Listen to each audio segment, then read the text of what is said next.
dekadash, Leonard Peço pasionin për natyrën, ecjen dhe vrapimin e ka shndërruar në pjesën kryesore të jetës së tij të përditshme.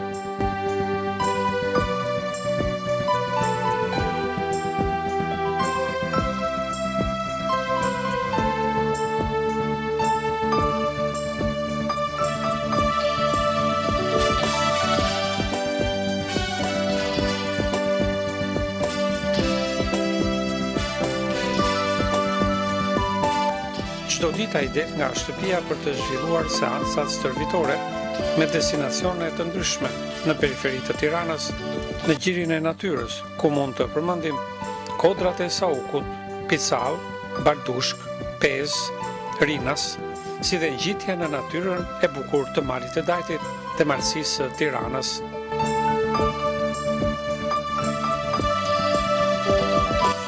Sot po e shoqëroj dhe unë, Leonardin, në një seancë stërvitore, duke u nisur nga shtëpia e tij, që ndodhet në komunën e Parisit, me destinacion në lapidarin në kodrat e Saukut, destinacion i cili kalon pranë në kopshtit botanik, fshatit Selit e Vjetër dhe mëtej në kreshtat e kodrave deri në lapidarin që ndodhet në njërin nga majat në kodrat e Saukut.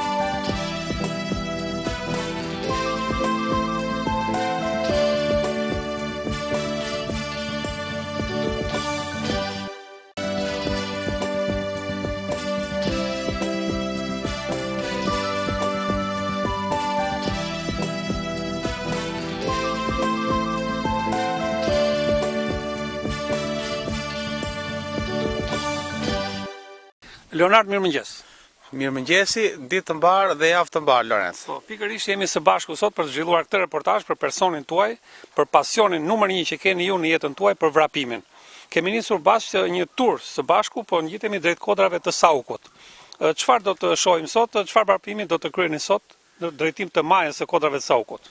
Po, në radhë të parë të falenderoj për mundësinë që po më jepni mua që nëpërmjet jush unë të transmetoj dhe një mesazh për gjithë rinin dhe për gjithë që të merren me sport, sepse sporti, sidomos në këto kohë të vështira, ka një impakt shumë të madh në jetën tona, në shëndetin tonë dhe më tepër.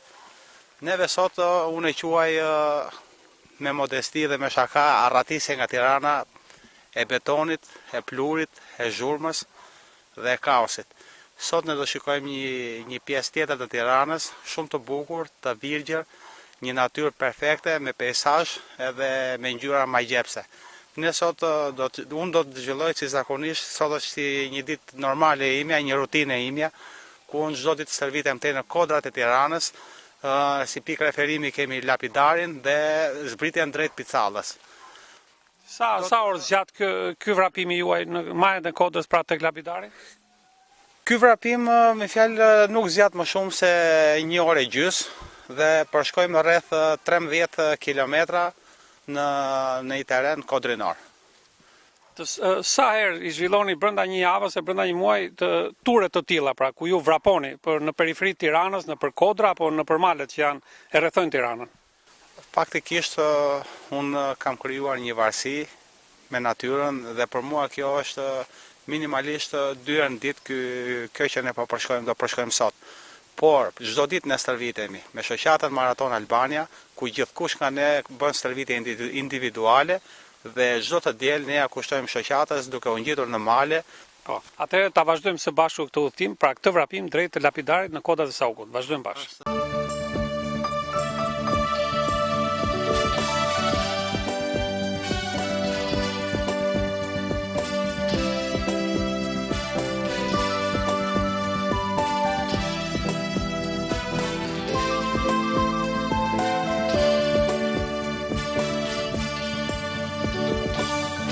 Vrapi nga komuna e Parisit ku ne startuam, deri këtu është afërsisht rreth 3 kilometra, duke përshkuar nga kopshti botanik, Selitën e Vjetër fshat dhe hypim këtu me modesti unë them është kufiri rreth Tiranës të zhurmshme, pallateve pa mbarim dhe parajsës që ndodhet në këtë krahun tjetër. Ndodhet në krahun tjetër. Këtu jemi fiks në kufirin ku ndan Tiranën moderne me Tiranën e Virgjër dhe natyrën dhe peizazhet fantastike që ka. Po, Leonard, nga këtu ku jemi deri tek Lapidari, që është destinacioni final për juve në këtë vrap të ditës sotme, sa minuta, sa metra në ndajmë? Ne kemi afërsisht për të arritur deri tek pika e Lapidarit, që është rreth 240 metra lartësi mbi nivelin e detit. Tu jemi diku ke 200 metra lartësi. Na ndajnë akoma rreth 2 kilometra e gjysmë rrugë. Pra miqtë e mi është shumë afër një Tiranë e bukur, rreth 5 kilometra në ngjitjen e kodrat e Tiranës deri në destinacionin e Lapidarit, ku sigurisht nuk është pika më e lartë. Pika më e lartë është piramida, që është 284 metra lartësi mbi nivelin e detit. Por edhe ke Lapidari ka një pamje shumë atraktive, ka një natyrë shumë bukur dhe është aksesueshme për të gjithë. Mjafton ta duash çik natyrën, të tentosh ta prekësh dhe ju siguroj që nuk do të ndajeni më kësaj rruge. Është një rrugë me peizazh fantastik, relaksuese dhe me ajër të pastër. Leonard, në këtë 2.5 km kemi një relief pak a shumë fushor, kalojmë në përqafë tani, apo jo? Nuk ka shumë oscilacione relievi. Jo, kjo deri këtu me fjalë ishte ne e quajmë testi i provës, ku çdo kush që vjen deri këtu, pjesën tjetër të rrugës e ka shumë relaksuese. Marrim qafat e kodrave tashmë, sepse shumicën e lartësisë e kemi hypur. Muskujt janë përgatitur për pjesën tjetër të ecjes. Thjesht ngelet ta provoni dhe ta shijoni. Atëherë, këtë distancë ju do përshkruajmë, do ta përshkruaj edhe unë së bashku me ju. Shohim bashkë? Ky është një pjesë e mesazhit që unë me kënaqësi dhe dashuri dua t'ia transmetoj të gjithëve. Provoni dhe nuk keni çfarë mbjesni, vetëm do fitoni. Është investimi më i mirë që ju i bëni vetes tuaj, shëndetit tuaj dhe i largoni stresit dhe rutinës së përditshme.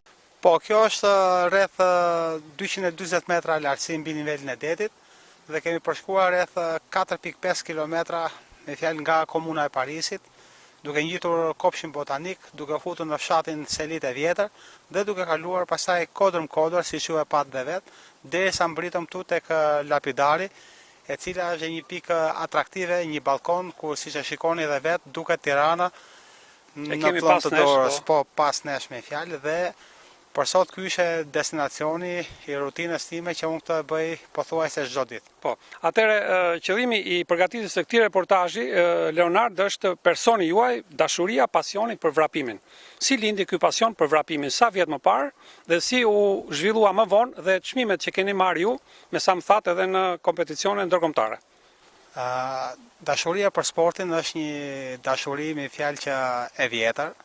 Neve vim nga një sistem ku klasat sportive kanë qenë shumë funksionale në shkollat fillore, por me ndrimin e sistemeve, me fjalë duke hyrë në rutinën e një jete tjetër, unë nga një njeri shumë aktiv dhe sportiv, rash në kthetrat e obezitetit, nga një farë mirëqenie në thonjza, e vrullit që solli demokracia, duke harruar veten dhe duke u drejtuar më shumë drejt punës dhe ekonomisë personale. Derisa në një moment të jetës time arrita një peshë unë nuk e kisha imagjinuar dhe nuk e besoja veten time para pasyrës, në rreth 122 kg, duke u kthyer në një obez klasik. Deri në momentin sa unë vendosa që të rikthehesha në formën time të dikurshme, mbasi me mendjen time dukesha i ri, po në realitet dhe në formë, por në realitet ishte krejt e kundërta. Ecja dhe vrapimi im në natyrë lindi pikrisht në këtë kohë, kur unë vendosa të ndryshoja realitetin tim dhe rrobat e mia u bën, garderoba ime ishte e mbushur vetëm me rroba sportive dhe me atlete. Zakonisht unë stërvitesha në mënyrë individuale, i vetëm, ke liçeni artificial i Tiranës, por i pari njeri i cili mua më futi në sagën e garave dhe të maratonave, duhet përmendur dhe jam mirënjohës, është zoti tashmë i mirënjohur, një zotëri publik, zoti Sotir Qiriaqi, i cili duke parë pasionin tim dhe duke më inkurajuar, më fton të marr pjesë në një vrapim në Raovic, në Preshev, në luginën e Preshevës, në një distancë rreth 11 kilometra, ku aty zhvillohet çdo vit një kros për hir dhe për nder të 4 heronjve të cilët kanë dhënë jetën dhe në përnder të cilëve zhvillohet një javë olimpike në Preshev. Po, Leonard, vazhdojmë të qëndrojmë së bashku këtu në një nga majat më të larta të kotave Saukut, të ndodhet pranë këtij lapidari. Pyetjet e fundit për ju janë cila është distanca më e gjatë që keni zhvilluar ju si vrapues dhe si maratonist? Po, këtë do doja ta ndaja në dy fragmente. Etapa që ne si shoqat Maraton Albania, etapën më të gjatë e kemi organizuar në një ultramaraton ku kemi bashkuar të gjitha trojet shqipfolse, nga Tirana në Dibër të Madhe që ka konsistuar në një gjatësi prej 116 kilometrash dhe nga Dibra e Madhe në Shkup që ka qenë rreth 163 kilometra, të cilat janë përshkuar me marshim në një ultramaraton që Maraton Albania e ka realizuar këtë vit. Kurse si maratonist, distanca ime, me fjalë dhe ëndra ime ka qenë gjithmonë Athina, duke qenë se dhe vetë jam një minoritar, kam pas ëndër të zhvilloja një maraton në origjinën e maratonës, aty ku ka lindur dhe kjo garë shumë burrore, shumë e fuqishme, duke u nisur nga fshati Maraton, e duke vajtur deri në Marmaron, në stadiumin e Athinës, ku përfundojnë 42 kilometra. Dhe pyetja e fundit, Leonard, është cilat janë ato destinacione që ju shërben ju për të zhvilluar stërvitje ditore si vrapues dhe maratonist në rrethin e Tiranës, në periferitë të Tiranës, në gjirin e natyrës së bukur të Tiranës që kemi nga Dajti, këtu në kotat e Saukut dhe më gjerë. Po, tash vendet e stërvitjes tonë kryesisht janë liçeni artificial i Tiranës, ku siç thash më parë është krijuar një infrastrukturë mjaft e mirë, por ne si vrapues të distancave të gjata, me fjalë dalim dhe përtej liçenit, duke arritur dhe në këtë krahun tjetër, siç është Lapidari, zbresim poshtë në Picall, vazhdojmë në Baldushk, marrim kthesën tek ura e Xhepit, ke Tegu, prap nëpër Kodra, vim ke liçeni artificial përsëri, ku dhe mbyllim me rreth 20-22 kilometra një seancë stërvitore. Po. Së fundi, Leonard, cili është mesazhi juaj për të gjithë ata qytetarë që t'i largohen zhurmës të qyteteve shqiptare, pra të vrapojnë, por gjithmonë të vrapojnë në gjirin e natyrës shqiptare që është kaq e bukur?